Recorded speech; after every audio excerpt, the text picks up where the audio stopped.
Roller coasters and rides lined Revere Beach for decades, but many people might be surprised to know there was another lost wonderland in Revere back in the early 1900s. Mostly right here in the parking lot and the mall of the Wonderland Marketplace. In his book, Lost Wonderland, author Stephen Wilk takes readers on a trip inside the $1 million amusement park that was once the pride of Revere and where the name Wonderland is rooted.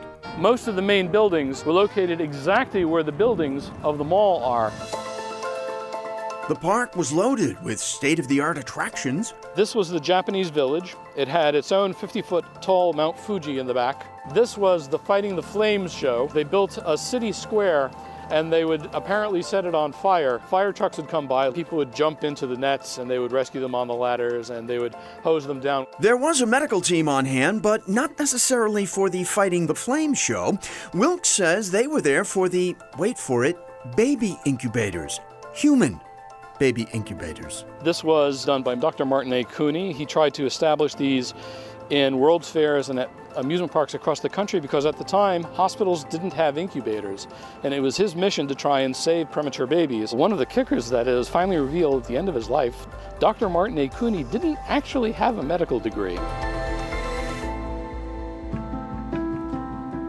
Revere's history runs deeper than the old Wonderland Park. The Rumney Marsh Burial Ground dates back to 1693, according to Revere historian Jeff Pearlman. It's a very peaceful place to come and contemplate and meditate. The burial ground also lifts the curtain on a dark period in America's history. 15 slaves were among those buried in unmarked graves here. So I did some research back in 2013, and I found not only the names of the slaves, but their ages and who owned them.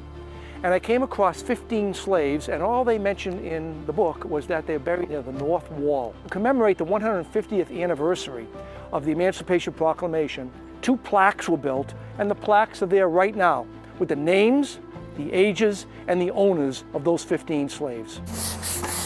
You want to get in there, kind of give it a good scrub. Volunteer Brendan O'Brien takes painstaking care of the stones. Most of these people aren't in the history books, and they're not going to come up when you look at Revolutionary War or something like that. Doesn't make them any less, important. Revere is a lot more than just a beach, even though it was everything to us as children growing up here. Home base for history buffs and volunteers is the Revere History Museum. Bob Upton is president of the Revere Society for Cultural and Historical Preservation. A very active group of volunteers have worked very, very hard to collect, to preserve and promote the rich history of Revere. Rooms are filled with artifacts of war, and there's a strong sense of nostalgia for the city's schools. It just brings you back to the 40s and 50s. I looked up my mother's yearbook. She graduated from Revere High in '44. The museum also displays historical items from city government. Front and center, a special spot for the city's late mayor and state representative, William Reinstein, no relation.